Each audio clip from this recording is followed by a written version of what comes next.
Hi everyone, and welcome to the second Demand Decoded strategy session. We really enjoyed the last session, had some great engagement from the chat, so wanted to get the next one scheduled in as soon as possible, which is what we've done here, really.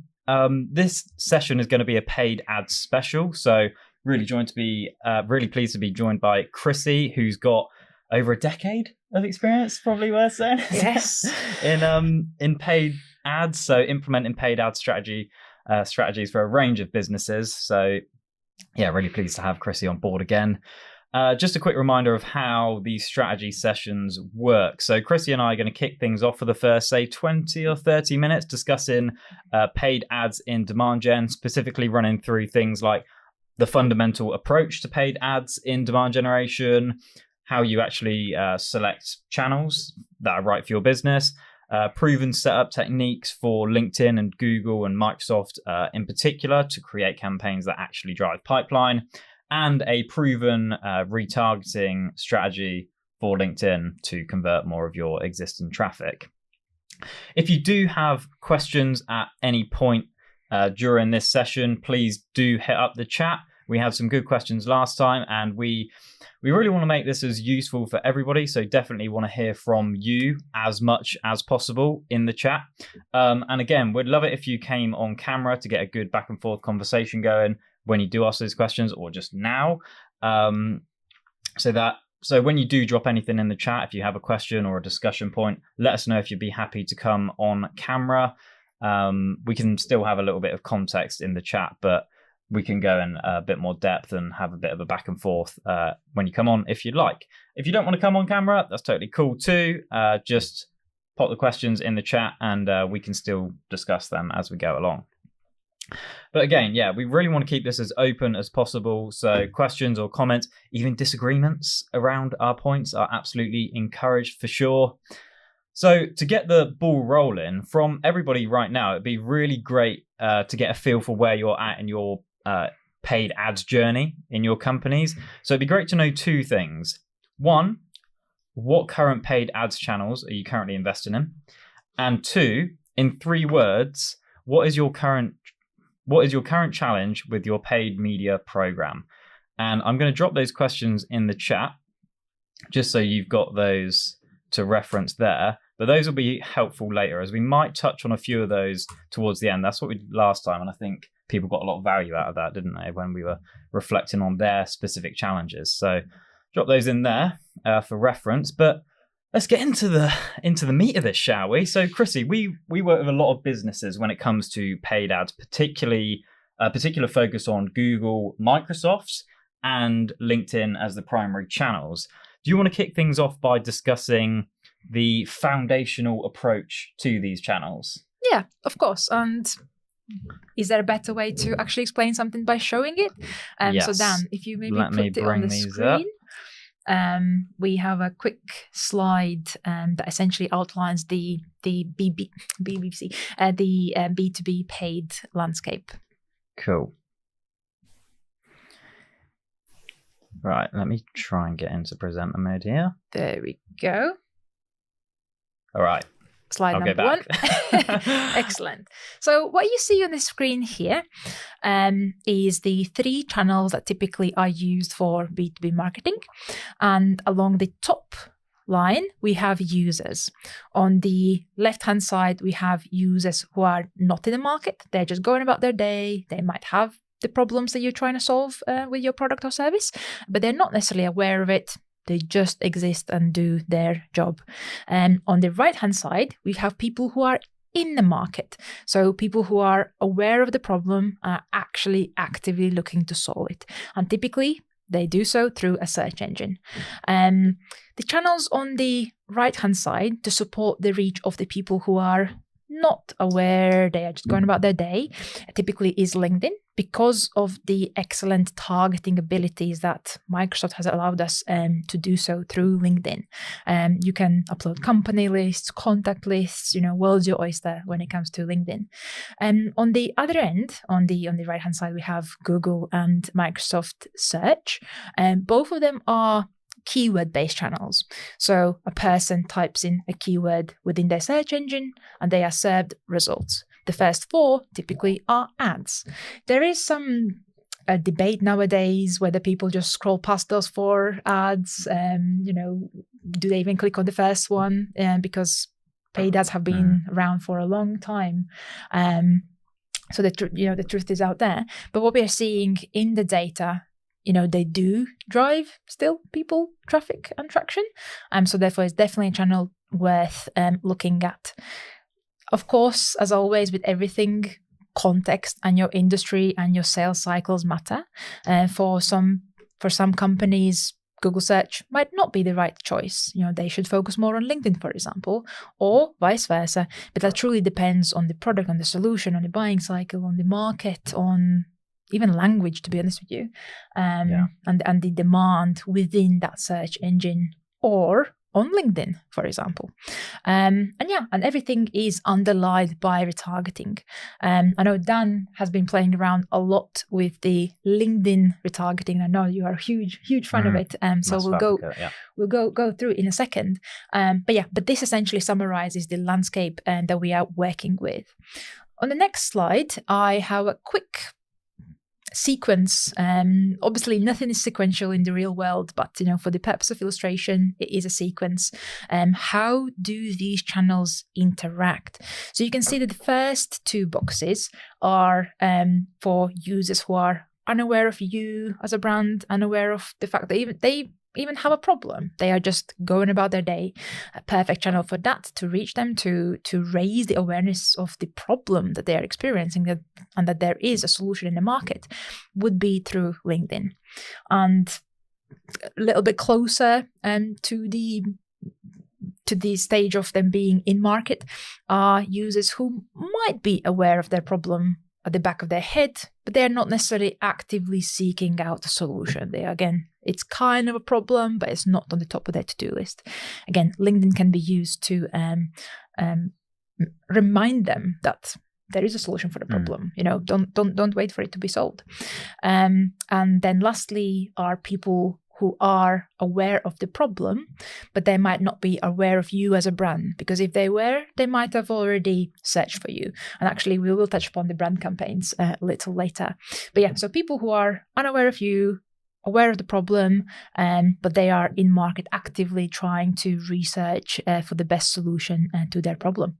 Yeah, this is an interesting one, and I'd like to get your thoughts on this, because sometimes this is an ideal world, kind of like you said, scenario when it comes to this kind of linear process thing. In reality, that's not what happens, but sometimes for visuals, you need to use it. But for me, I would probably use LinkedIn in the last stage as well, potentially, because we can't really identify where an audience is at any particular time in their journey. A lot of the time. Of course. And I really like, Dan, how you structure your LinkedIn campaigns, where every single campaign's name, you can tell from the campaign's name, what is the purpose of it? What is the audience?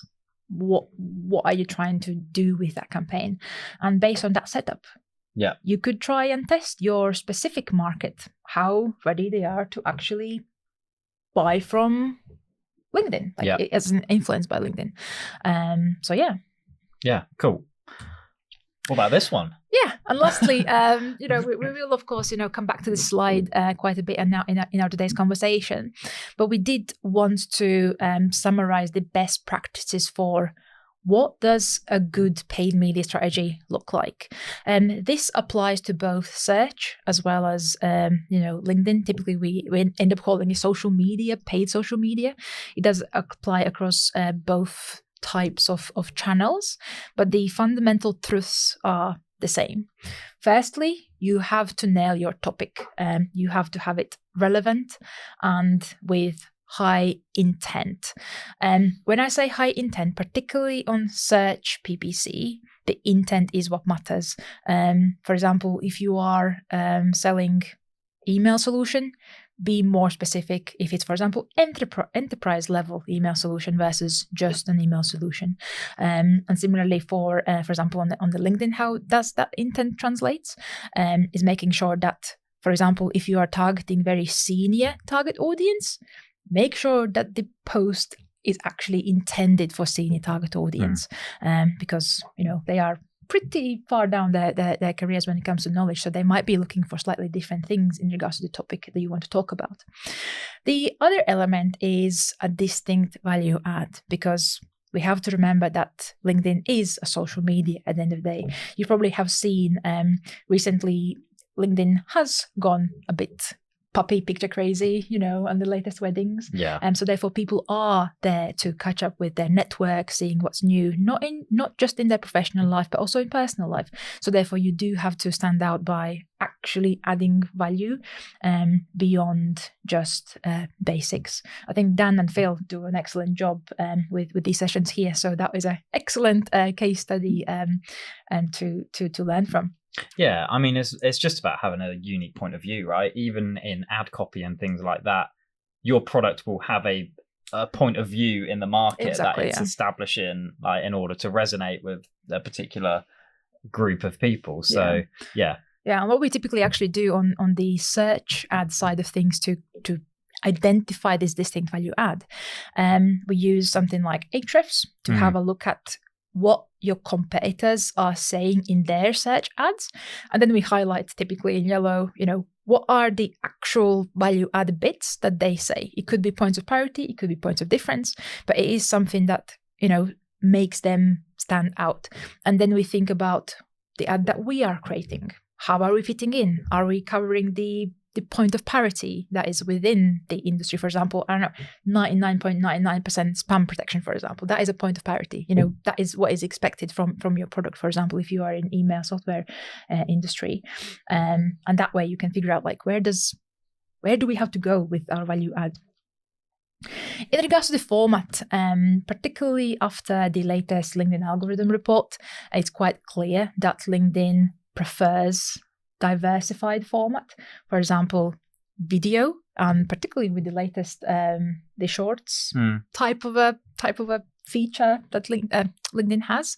It is experimenting with formats. It wants the creators, which also would include your brands as creators, to experiment and not be afraid to try new formats, even if your product is more maybe classically meant to be rather corporate and rather uneventful, right? Just experiment with it. Yeah, and one thing I'd say on formats as well is just because you're using a particular format doesn't mean you need to stick with a particular regimented scheme or use of brand or device within that format. So take single image ad, for example. They don't all need to follow a regimented format. You might have some screenshot style ads that look really authentic and raw, and from a creative point of view, might make you wince a little bit and think, oh, I probably shouldn't be using that. My creative director is probably, going to have a bit of a fit over that. But if you can prove the results are actually working, you're getting conversions off the back of these ads, then usually the argument is squashed pretty quickly. So, yeah, and video, similarly, not all of your video ads need to be highly polished video showcasing your product or service or, expensive brand things. Just hop on, something like this, record your screen, record your product. Raw and authentic can work just as well as highly polished and visual. I think you need both in a lot of instances, and certainly try both and see what works for your business. And yeah, I'll touch on authenticity a little bit afterward. Yeah. And lately, actually, I've been looking into what is called the Gen Z marketing, which essentially means that raw, behind the scenes, unfiltered, essentially no makeup look for brands, for corporate content, which actually resonates more. Well, the theory is it resonates more with the younger audiences because, they don't want the polished product. That is apparently the millennial marketing. They want the rawness of it. Take a factory tour. Go and videotape your faulty products, and then the message could be, our quality standards are so high that look at all of these products that we will hopefully recycle. Yeah, totally agree. In terms of distribution, it's an interesting one, isn't it? Because I think when we think of distribution on social channels and stuff, it's fairly easy to gather our thoughts around the type of audience that should be there. But search is different in that we can't necessarily specify a particular audience. It's rather just a particular set of queries. And markets as well, because we have to remember that when it comes to the search ads, the budget is controlled at a campaign level. So, for example, if you are looking to target America, like US, for example, UK and France and Liechtenstein, for example, out of all those countries, Liechtenstein is the tiniest drop in the ocean, So therefore, if you put all those countries in the same campaign as targets, Liechtenstein would get no budget whatsoever. So therefore, you would have to, for example, create them as a separate campaign from the get-go, and for the rest of them, maybe make a case if there is another reason. But essentially, it is around the budget allocation and reach of the certain targets that we have. The other aspect on LinkedIn side is that you don't have to limit yourself just by your company page's posts. Thought leadership ads is an excellent example where you don't have to have your posts posted directly through your page, but ask one of your senior team leaders, for example, to post it, and then you can boost their post to the wider world, and therefore it can come up more authentic because it comes from a person, not from a company, and therefore the message could resonate stronger because of this social media aspect that LinkedIn is. Yeah, it's a good point. Sorry, I just stopped sharing then to make sure that nobody was in the waiting room and I hadn't admitted them. Distribution. But yes, yeah, exactly. That is distribution, isn't it? Making sure our message is distributed to everybody on this call. The next aspect is the ICP reach. As I mentioned earlier, LinkedIn is excellent at reaching your ICP. That is why it's such an expensive channel, because they have built in such rigid filtration system in their backend.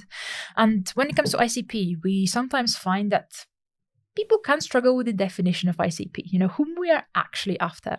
So therefore, being incredibly clear to a level of an actual target company list is what you would like to have, because that way you can ensure that the budget is not wasted on any maybes. It's more in a space that your go-to market strategy truly wants to be in. And the second aspect is the budget. And as I mentioned, LinkedIn is relatively expensive channel, and the budget should be appropriate to typically the seniority level of your audience. What we find is that reaching someone like a CEO of a company is more expensive than, for example, a procurement manager, for example, just because the classic supply demand variables play into LinkedIn's way of creating the final cost of the campaign as well. But therefore, by understanding your ICP, defining it, and then seeing how much it actually costs to go after that particular audience is very key. Yeah, what I'd say on audience as well, that we're not affiliated with LinkedIn in any way, so I feel pretty comfortable in saying this, but I'm sure all of us on the call that are running LinkedIn ads have had the email pop up from the LinkedIn rep basically saying, I've got some suggestions to optimize your ads. It will usually, if not always, result in you spending more money ultimately on the platform. And you'll often get suggestions like, oh, your audience size needs to be 50K plus or 100K plus. And that is simply not true. Like, when it comes to your audience size is your audience size. If it's 10K, that's fine. If it's 2K, that's fine. If it's 250K, that's fine. As long as you match the audience with like the number of creatives that you've got, the budget that you've got to get the target frequency that you need in order to like have a point of saturation within that audience and the number of ads that you have, that's totally fine. You absolutely don't need to sweat a specific number when it comes to audience size on social, particularly on LinkedIn, no matter like what the platform is telling you. Like, your audience, again, is your audience. So, so don't worry too much. One small caveat there is that LinkedIn does have the minimum Like you have to reach a minimum it's of like 300. So Yeah. So sometimes the much more smaller ABM campaigns, might need rethinking. But anything of medium-sized plus when it comes to ABM campaigns should be all. Yeah, I mean, I'd probably say if it's smaller than 300, I'd probably be rethinking the targeting anyway. Like if we can't, reach a certain account because it's less than 300, should they really be in our kind of like enterprise ICP world type thing? Maybe not. In terms of reaching the right people on Google and Microsoft, though, is there anything that can be added alongside keywords and whatnot to try and do that? Yeah, so Google has a few things. Microsoft has a bit more things. So I'll start with Google. So on Google, the go-to things that should be a default hygiene factors for any B2B account would be your audience age. Google divides it between 8 to 24, 25 to 30, etc. And typically we see that in a B2B setting, the 18 to 24-year-olds typically don't necessarily make the decisions. So for example, excluding them from your audience is one way how to tighten it slightly more. Also 65 plus audience, depending on your product and service, that might be a good shout to also exclude to make sure that your budget goes further. The other aspects more relevant to B2B is you can set some observation audiences on Google. I personally think it's easier to do for the American market than it is for Europe because of the GDPR things. But you can observe whether a person is from small business, large business, or I think enterprise level. And then based on the observation, you can then adjust the bids. For example, if you don't target small businesses, do minus 90% bid adjustment. So therefore, another way how to tighten it further.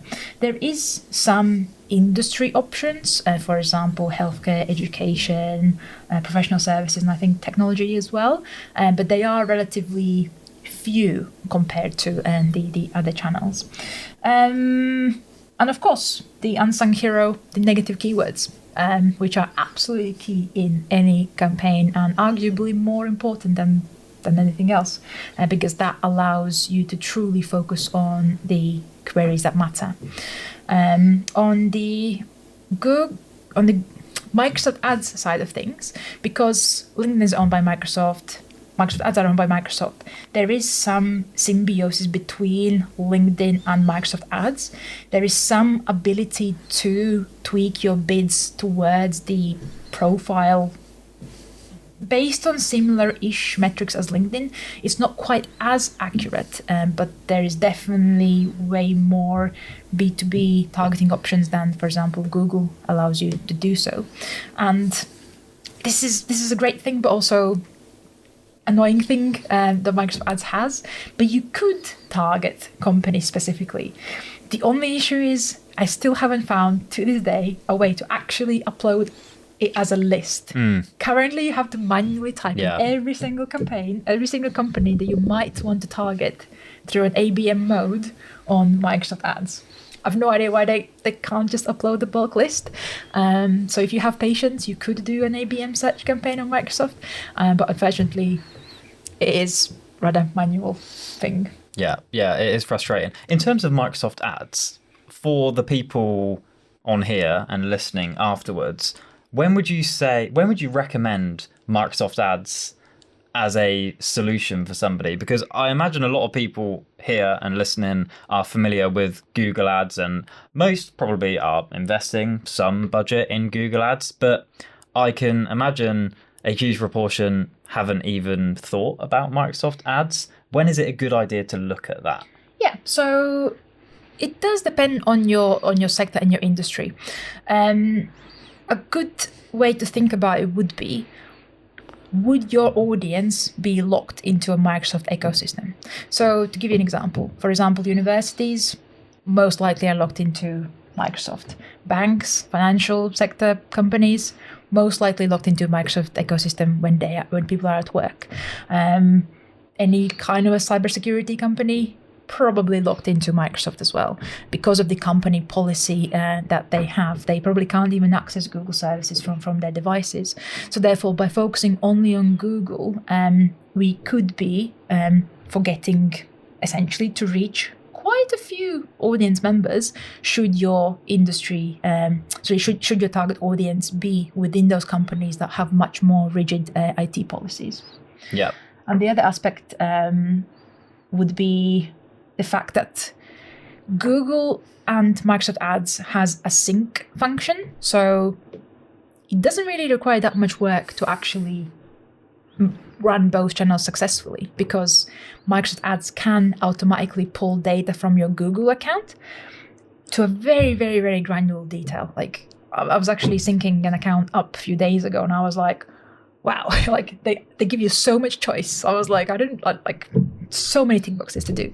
But yeah, you could technically, get two birds with one stone by just a pure sync, and then test the market, see what you get from running Microsoft Ads. Typically, we do see that the costs are much more lower on Microsoft Ads, so it's a very safe test to carry out, because you're not going to get like £100 click kind of bill, because I've never. Did you see on Bing £100 click? No. Oh. The other way. It was much cheaper. Yeah. For like a similar amount of clicks. To be honest, like the cost was in many cases, £25-30 less on Microsoft Ads compared to Google Ads. In our case, the actual ROI of the channel didn't prove to be fruitful in the end, so we actually just turned it off. But that was a result of the channel and the service in the business and the market rather than the individual elements itself, I think. Yeah, exactly. And for some of our clients in different industries, we have seen it actually working. And similar cost balance there. So yeah, definitely want to go. In terms of measurement around these channels, because that was the last point I think that you had on. There was one about clarity, consistency, and long-term thinking. Yeah. Because let me bring that back up. Particularly when it comes to the clarity. As we've said already, people are going about their day. They're not necessarily waking up in the morning and thinking, I want to see ads today. Like that is literally what I'm going to wake up today for. So therefore, being as clear as possible and engaging within whatever the messages that you want to put to the market, it just has to reach them. Like it can't be a paragraph of text. If it is paragraph of text, maybe make sure that the first sentence truly pulls them in. I know Dan is a huge fan of this, actually saying what you do without sounding fluffy and fancy. No fluff. Just say what you do if you are, running a value prop kind of based product, let's say product campaign or solution campaign. And of course, consistency as well, because it's not enough to just be clear on one message or one post. You do have to carry it through, and therefore create this aura around your brand, around your program. That is who we are. We are clear. We are consistent. Yeah. What do you mean by long-term mindset? This is an interesting point. So by the long-term mindset, I mean that across both of these, across all these three channels, so we got LinkedIn, Google Ads, and Microsoft Ads, there will be some results that come quicker than others. The most obvious will be your Google search and Microsoft search, because typically, if you remember from previous slide, people would be aware of the problem, they're in the market, so therefore the close rate could be quicker because they've kind of almost self-qualified themselves by using search to actually find a solution to the problem. So therefore, that would be more on the shorter term. But on a longer term, you still have to consider the optimization that you have to do on top of the initial data set that you receive from search, for example. Trialing Microsoft Ads and, again, seeing how did the data differ from, for example, from your Google search? Was the click rate similar? How is the competitive environment doing? You will not necessarily be able to make conclusion within a month. That's what I mean by long-term thinking. Yeah, sure. Some results might come quicker than others, but you do have to consider the data and then apply long-term thinking, essentially to that data. Yeah. And similarly on LinkedIn as well. Yeah, and I think somewhere there was intent in there, or we spoke about it before. The intent around a channel is a really, really important consideration. People going to LinkedIn have a different mindset and intent versus people going to Google, and Microsoft. Ultimately, people in those places are trying to act on something and get something in return. So they ask a question to Google or put in a prompt and get an answer back, ultimately, versus people that are browsing LinkedIn may just be doing so for educational purposes or to see what their network is up to. Like you said, LinkedIn has become a place where people now share personal things as well, and it's become much more of a relaxed kind of casual networking social media platform, rather than people are not going to LinkedIn to look at ads to buy your product. So the way that you use and ultimately measure the success of these channels should be entirely different. In my mind, Google and Microsoft should absolutely 100% be centered around, are the people clicking onto our ads actually converting into high intent leads, pipeline and revenue? Because if I'm spending 30, 40 pounds on a click, then that click needs to be, working hard for the business ultimately and actually resulting in tangible returns. Whereas on LinkedIn, it's a longer term approach because you're treating that channel as an educational platform to ultimately serve content in the feed to buyers, potentially educate them around your offering, a pain point in the market, etc. You can't really expect immediate tangible results and need to use other forms of measurement outside of immediate high intent leads after these ads have been live, like immediate pipeline, immediate engagement and revenue ultimately at the end of it. That should all come in time.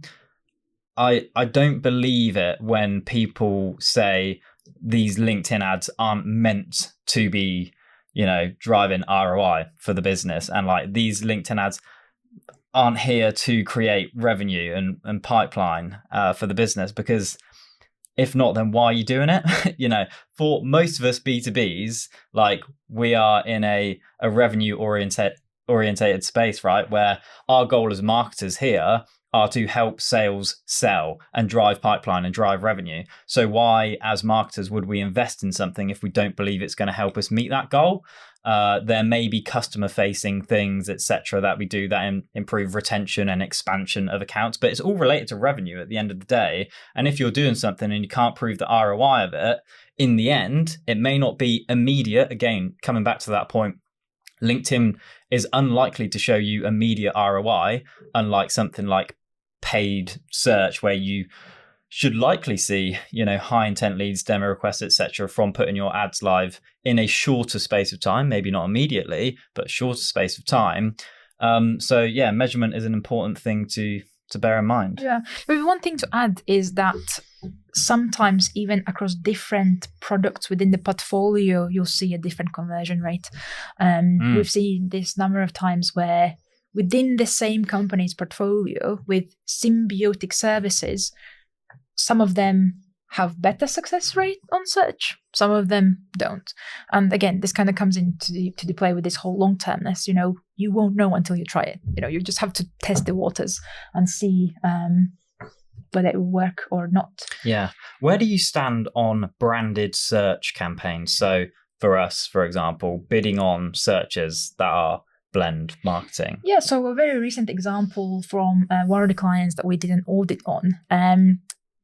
Essentially, they were running both a brand campaign as well as the competitor campaign, as well as, product solution type of campaigns.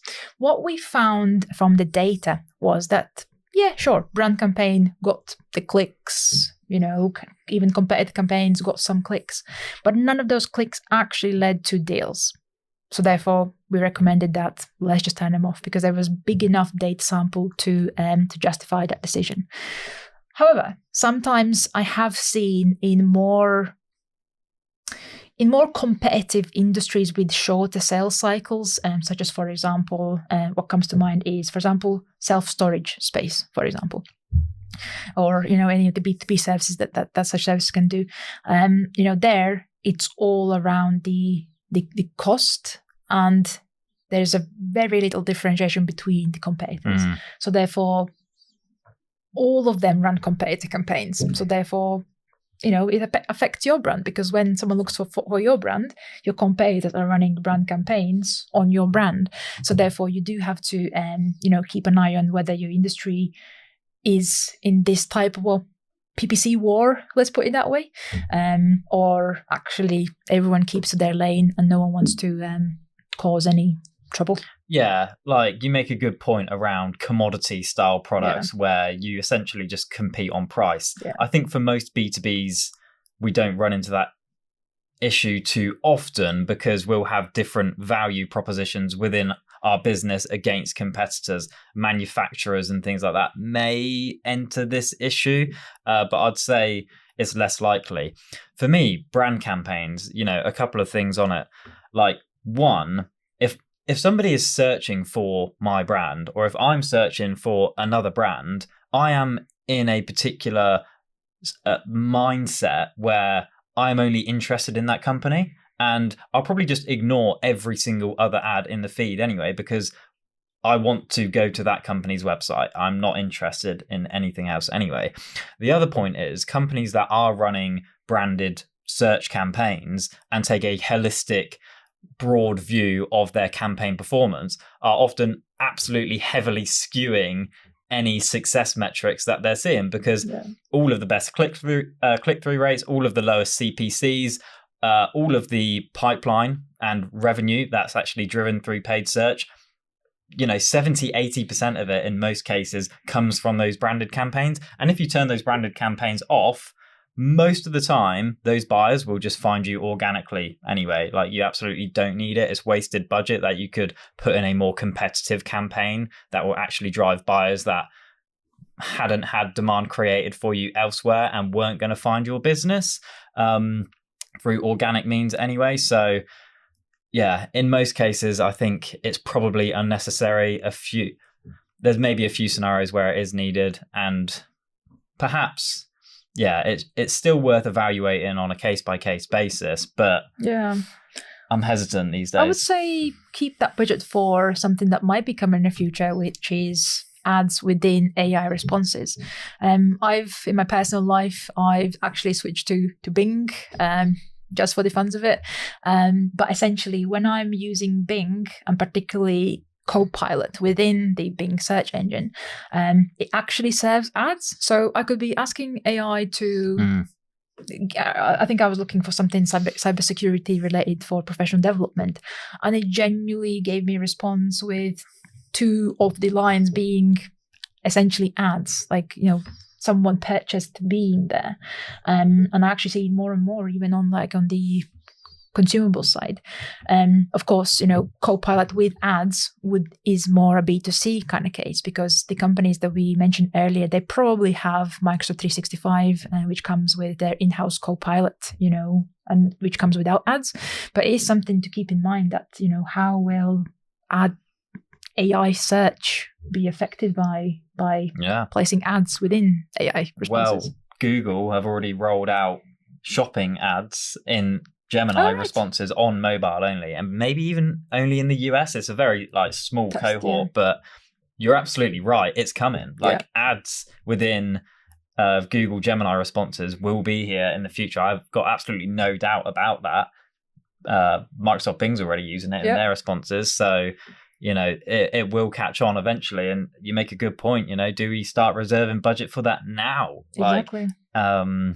And I was thinking also, being first in the market, because particularly through Microsoft ads, what I'm seeing is that there are less competitors on that platform. So therefore, by being first, you could penetrate the AI response world. Yeah, I don't know. quicker. So have you used the Microsoft Bing ads yet? Like, is that a separate ad format that you need to target Well, on Microsoft? Or I queried this with Microsoft support person because Yeah. I was like, I can't find where I can set up AI ads within the platform. And they were like, yeah, we're currently rolling out on select accounts. And my kind of takeaway was that they are trialing it first with the largest spenders. The ads that I've gotten is from someone like Harvard University, for example, right? They probably are a big spender, or like some of the automotive big companies. So I think it is still like a pilot-ish program where they are giving a bit preferential treatment to some people, but I couldn't see just yet how to set it up for your regular smaller spend client, essentially. Yeah. Hey, big spender. Ultimately, all the big spenders are getting in there. Yeah, but hopefully soon. Fingers crossed. Yeah, for sure. Okay, before we get into some of the insights from the chat, I think we're in a position now like where we've kind of covered off a general approach to advertising, like a best practice approach when it comes to demand generation, what to think about, what channels could potentially be used. In terms of retargeting, I'd love to just share a bit more insight into a retargeting approach that we've really found to be quite successful on multiple fronts. And yeah, just give you a bit of insight into it, really. So if you joined or listened back to my talk in the metadata community, you'd have seen some of these slides in there, not all of them. And I've kind of condensed this down a little bit just to give a quick overview of LinkedIn retargeting ads, the thought process behind it, and some best practices, really. And this can cross over into LinkedIn ads more broadly as well. Worth bearing that in mind. But what is interesting here, and this is kind of what you touched on right at the start, is where these different ad platforms fit in the buyer journey. And most of the time, we can look at it in some kind of way like this. I'm sure we're all very familiar with the 95% rule when it comes to marketing. 95% of our market, not in market to buy, 5% are actively in market to buy looking for a solution. We can kind of say that those that are in market looking for a solution, a lot of those will be using channels like Google, like Microsoft to find a solution and end up on the websites of those vendors and providers, etc. But what is interesting and often not talked about enough is this phase in between where you're not unaware that you have a problem, but you're also not actively seeking a solution. There's a proportion of the market that's in between where they're problem aware. They've identified that there's an issue, a pain that they need to solve in their business, and are likely using search and other things to come onto your website in order to find a solution to that problem. And why am I talking about all of this? Well, basically, because all of that traffic that comes onto your website, on average, 96% of visitors don't convert to a sale or a lead. And actually, we've found in B2B, in most cases, that's more like 99% when you're talking about high intent leads. So session to high intent lead, most will not be converting on their first visit. So that's why something like retargeting is so important, to recoup a lot of that lost traffic and ultimately use social platforms like LinkedIn in order to target this audience with a particular message to keep them coming back to your website and stay in front of them ultimately. We know LinkedIn ads is a great platform to use anyway. Most B2Bs accept it is a proven channel to use. Retargeting is especially interesting because you're already targeting a warm audience who have heard of you.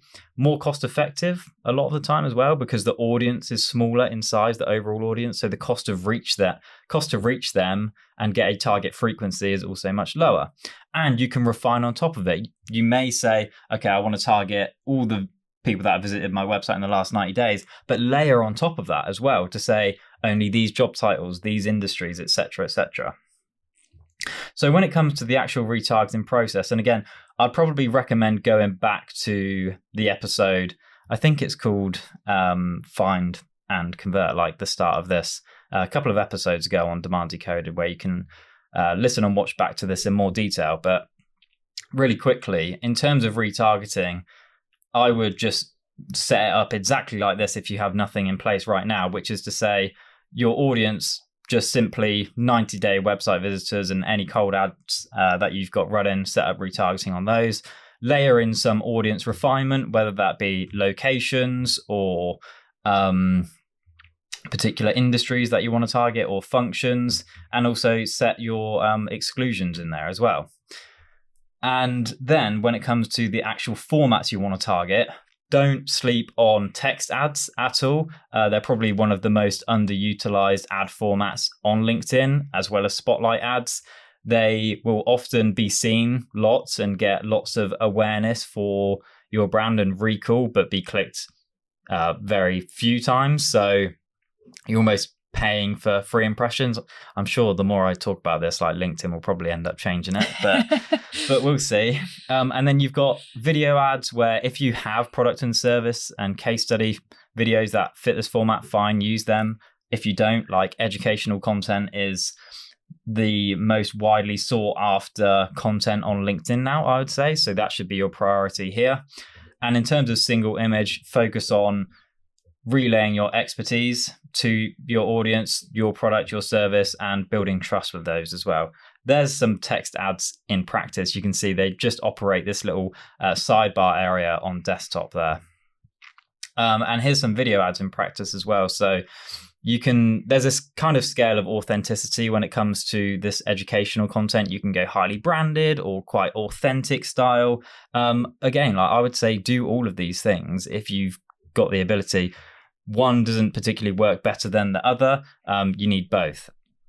And again, some image ads in practice there. Again, like, testing multiple creative is the most important thing here. Like, this work ad on the end may perform absolutely terribly, even though we think the creative is absolutely amazing. So don't always take what you see at face value. Make sure you're running all kinds of variants in terms of creative to let your audience decide what's best rather than your own creative desires. Yeah. And what I've also found is that, particularly when it comes to creative testing, not every level of seniority will vibe with each of those creatives. So in some of my campaigns, I've actually set it out per actual audience. So for example, here's C-suite, here's COOs, here's our procurement folk, here's other roles, for example, and you can genuinely tell difference how they perceive certain message. It's a really good point, because particularly the higher you go in a business, the more likely they are to resonate with overall benefit statements and problem solving statements, higher the big picture messaging, stuff. Big picture, whereas the end user cares more about the exact features that impact them in terms of implementation, day-to-day working life. I guess the trust as well, because at the end of the day, like, they will need to sell that product or service then in-house, right? Because we are doing only part of the selling. So for them, they're also protecting their, I guess, career in a way as well, because why would they recommend someone whom they can't trust? So therefore those proof points, be it social proof or brand proof. Yeah, whatever it may be. Yeah.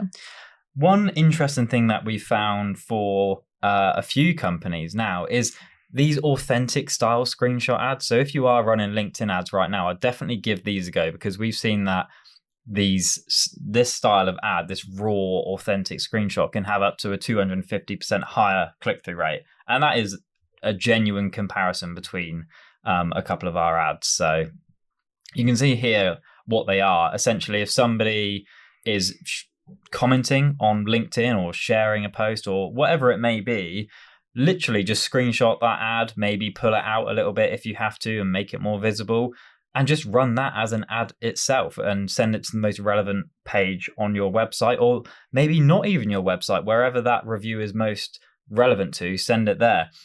If you're a product with like reviews on G2 or Gartner or Capterra or whatever it may be, this is perfect for you as well, because just screenshot those images up, send people to your G2 profile. And this entire retargeting process just works to bring people back to your website, educate them further, and ultimately convert those into high intent leads. I don't want to spend a huge amount of time on this now. So I'm just going to leave that there and say that if you want any more detail on this, go back to the episode that I did maybe 2 or 3 episodes ago, where I ran through this in more detail, and you can also watch the video to see all of the slides on that too. Cool. Just in these last few minutes here, I just wanted to reflect on some of these things in the chat. So if you do have any questions about anything paid media related, now is the time to ask. Or, if you have any statements or disagreements with anything we said, or you want to develop on anything you've said in the chat so far. So interesting here, we've got a bit of a mix between what people are using. Google and LinkedIn are referenced twice. So this is an interesting point. Investing in Google and LinkedIn, but I'm struggling to, I'm not convinced Google is necessarily worth it. So trying to prove this, get a clearer picture is the pain point. What would you say? I'd say 2 things. Thing number 1 is check not just the target keywords that you have in campaign, but the actual search terms that you're showing for. Because if you haven't, for example, implemented a very, very strict negative keyword management thing, or very tight geographic targeting, because Google does hide the setting in regards to location, where you have 2 options, either people present or interested in, and the default is present and interested in, so you have to change it to just present within the certain geography. So I would check your data first. Can you trust your data? Is it watertight? And then if the finding is that, yep, data is as clean as it can be, we have definitely tried our best to reach whom we truly intended to reach through our keywords and our setup, then you can, make a case whether it is worth it or not. Because coming back to the point regarding different industries, it could be that for that specific industry, it might just not be worth it because, the research cycles are too long. Any number of things that could. Yeah, I mean, ultimately your pipeline and the revenue will tell you if it's worth it or not. Having specific attribution in place is important here, because when you're looking on a channel by channel basis, you need to know what's working and what's not. Ultimately, attribution gets slammed a bit, like, oh, you don't need attribution anymore in marketing, like it's not needed, we just measure ROI and whatnot. But whilst that's absolutely true, and we need to take a high level picture of ROI and pipeline and closed won revenue, ultimately, we also need to know how individual channels are performing, so we know whether to continue investing in that. So LinkedIn, for example, here, do you have self-reported attribution set up is probably the first question I would ask here, because if you're running cold LinkedIn campaigns, that should ultimately be creating demand for your business. And the only accurate way, I mean, it's still not the most accurate way, but an accurate way to measure that is through self-reported attribution, where somebody comes onto your website, they say, I heard about you through LinkedIn, ultimately, because your software is not going to tell you that. They'll tell you they came to you from direct traffic or organic search, because even if they just saw an ad, they may end up then going back to search and typing in your brand name ultimately, and then finding you through that. And then you can track that all the way through to pipeline and revenue ultimately to say, LinkedIn has driven this amount of pipeline for us, this amount of revenue for us. So the ROI on that is, 1 to 10 or 1 to 20, whatever it may be. We spend £1 on LinkedIn, we get this amount of pipeline back, this amount of revenue back. So there's your ROI calculation right there. Google, I would say, is even easier. There's absolutely no excuse if you have the software in place, like HubSpot, for example, integrate your ads with it to say, somebody clicked on this exact keyword from this campaign and, submitted a demo request, whatever it may be, at this value. Did they close? Yes or no? I would say there's absolutely no excuse for measuring that when it comes to LinkedIn, unless it's a lack of software infrastructure. When it comes to Google, unless it's a lack of software. Yeah, or foundational setup, because I do think that is all great, but if the data is not clean, if the actual setup of either of those channels is pulling through a lot of irrelevant traffic, therefore irrelevant spend, it might fuzzy the picture essentially. There might not be enough campaign budget to actually reach whom it's intended to reach. Yeah, it's a good point, actually, because this is all working off the understanding that your campaigns are highly optimized and working in the most effective way as we could, see it from marketers. But if your campaigns aren't optimized, the first thing to look at is those. And then if you think you've done everything you can, is it actually generating ROI? And ultimately your CRM should be able to tell you that.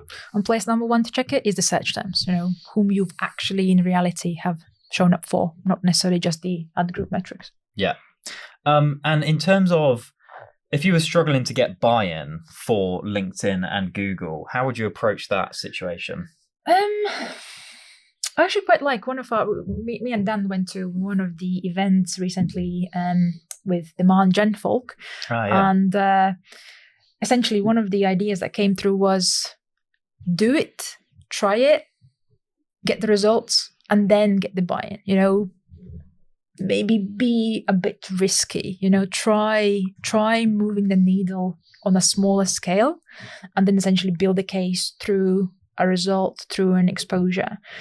Obviously, this might be, harder to be done in some industries, but again, in that specific case that I was referring to, the person just started videotaping themselves. They didn't even wait for their CEO to show up to video recording or anything else. They just started talking about the industry and therefore, create demand through it. So therefore, getting a buy-in doesn't necessarily mean your classic, create a campaign and here's going to be the results. You can think out of the box, relevant to your industry. What can we do to actually try it slightly differently, maybe in a bit more, what is the English word for it? Just a bit out there, right? Because remember the distinctiveness, the value add, see if you can, again, it's really industry specific, but, see if you can somehow stand out. Yeah. The last point I would add on that, if you're struggling to get buy-in, is make sure that you've got a fundamental understanding of your audience in place. Maybe that's through, audience research tools like Winter. Definitely, I would call them out here. And also a fundamental understanding from customer success or sales teams. So where your audience go when they're looking for solutions or researching or just consuming content. Throughout that research, you should be able to identify that they either use LinkedIn like just to consume information or to network or whatever it may be. Perhaps they use Google at X point in the buyer journey to research and do this and do that. If you can prove out that your audience are using these channels, the buy-in should kind of be there in itself, because you can essentially present this research back to leadership and whoever it may be that you need to get buy-in from, and just say, we've interviewed our customers here, we understand them, we have this exact feedback from them, they are using these channels for X, Y, and Z, so we need to be here in order to meet these goals and meet our buyers where they are with the content that they want to consume, with the actions that they want to take on that platform. Yeah. And also this is kind of like double-edged sword, but it is worth keeping an eye on the competitors, particularly if you are slightly behind the curve in the demand gen maturity, for your organization. There might be a competitor who's way ahead of the curve. And if you can see that their public metrics are great, engagement, the following is up, they are, creating hype in the industry, or just literally showing up everywhere. It's also an indicator that surely something's working for them there, because they would not be going all guns blazing if it wasn't. Yeah. Always worth taking an open mind with that approach, though. Like, I've heard it plenty of times, like, our competitors are doing this. Oh, do you like this from our competitor? Yeah, like, even if I do, there's no guarantee though that it's actually working. So yeah, worth taking an open mind, I'd say, to all of that.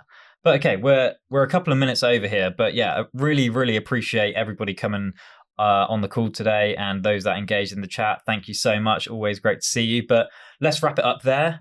In terms of the next event, obviously we've ran this one a couple of weeks after the first one, but I'm going on holiday for a couple of weeks as well. Can't wait for that. And we're going to change up the software that we use for this so we can make this a recurring event to save having to register for every single session, just to make it a bit easier for everybody and us, like from an admin point of view. So everybody that's registered so far will get an email to register for the next recurring sessions very soon. But yeah, hopefully you enjoyed this strategy session. Would love to hear any feedback you have or topic suggestions for future sessions. That's essentially how this paid ads one came out as well. So yeah, thanks for tuning in, and we will catch you next time. Bye, everyone. Bye.